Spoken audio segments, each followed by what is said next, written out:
Hello and welcome back. This particular video is going to discuss the exams portion. So we've gone through Padlet and what that is and how to access it and what to do. We've looked at the case study assignments, lab information and the PhysioXs. And now lastly, we have the exams.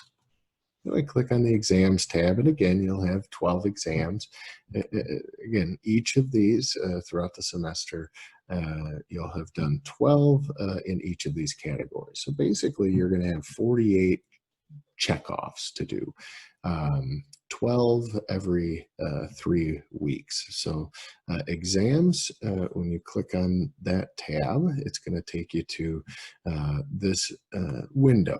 So when I click the exam, it's going to open it up into a new window, and it's going to give me a little bit of information. Now, it says, first of all, it's a time test. It does have a time limit of 1 hour.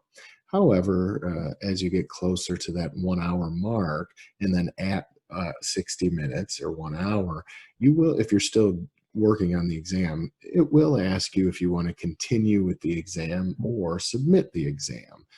Again, if you're still working on it, just continue taking it. You don't have to submit the exam at just because the timer is at 60 minutes.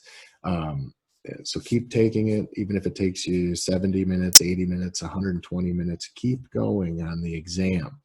I don't penalize you for going over the time. It's simply there to give you an idea of the timing of your answering of the questions. So you're going to, at some point, take an NCLEX or a PTA exam or dental hygienist or EMT, whatever, paramedic, whatever your field is. There will be an exam that you're going to have to take for certification or licensure. And usually they're timed multiple choice exams in front of a screen. So that's the one of the benefits of taking a timed multiple choice exam. So anyway, it's 1 hour, but you can go over that limit. You will be notified when time expires, and you may continue or submit. So it just reiterates what I just mentioned. It can be saved and resumed later. The timer will continue to run if you leave the test. So I don't recommend the forced completion.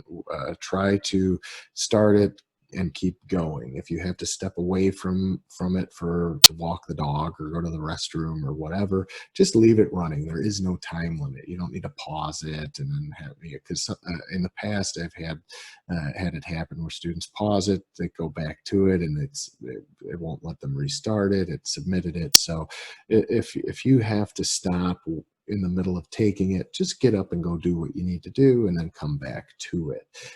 If you do get kicked out or have to retake, whatever, if anything happens on a technology level or whatever, just email me and let me know when and I'll reset it. It's not a big deal.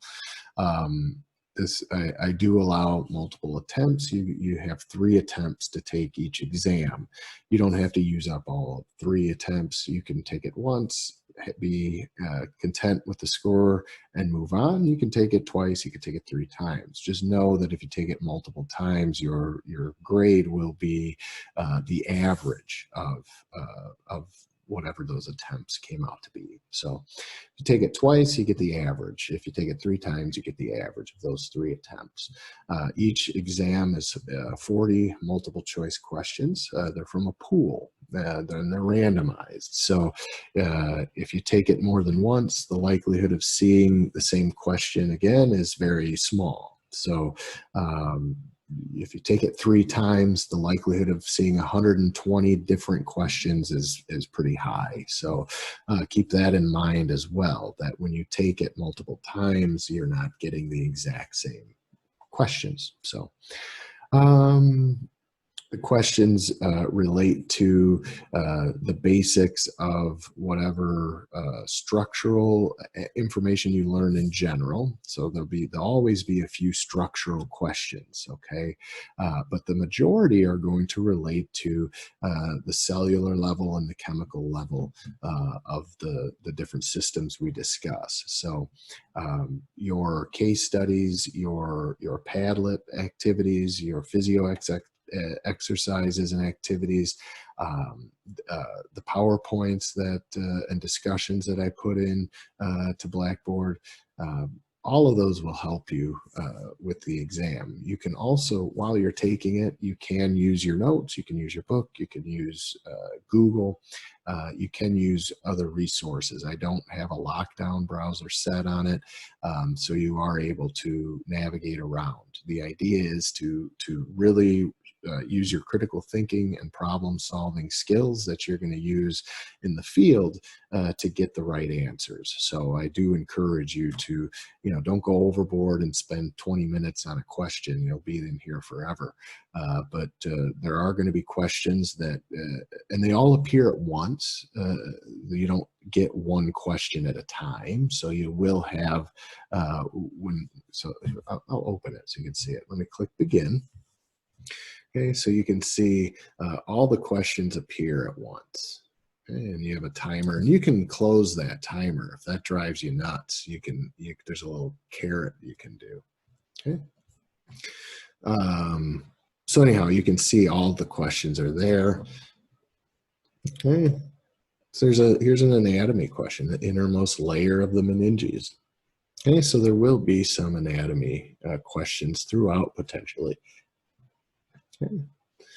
So you don't have to answer them in order. You go through, answer the ones that you're sure of or pretty sure. You can even rank them. I suggest students have a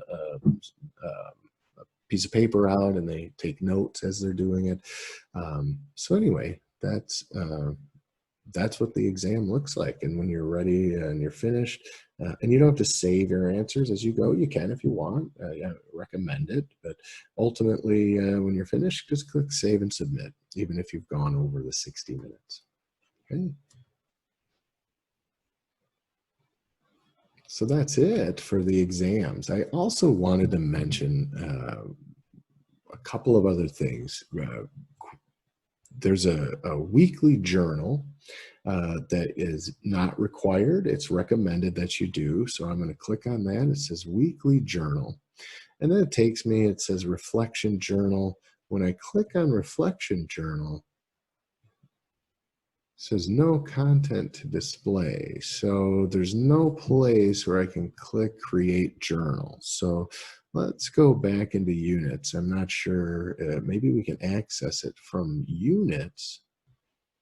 And that is going to be found in the apply section. So if the journal is going to continue to give us some issues, okay, here it is.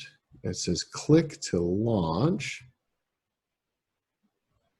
No content to display. So, well, I'll come back to that. Well, this isn't the journal video anyway, so I'll figure out what's going on with that aspect, and then I'll send out an announcement or post a video. But anyhow, that's how you do the exams. And if you ever have questions or something gives you issues, always email me.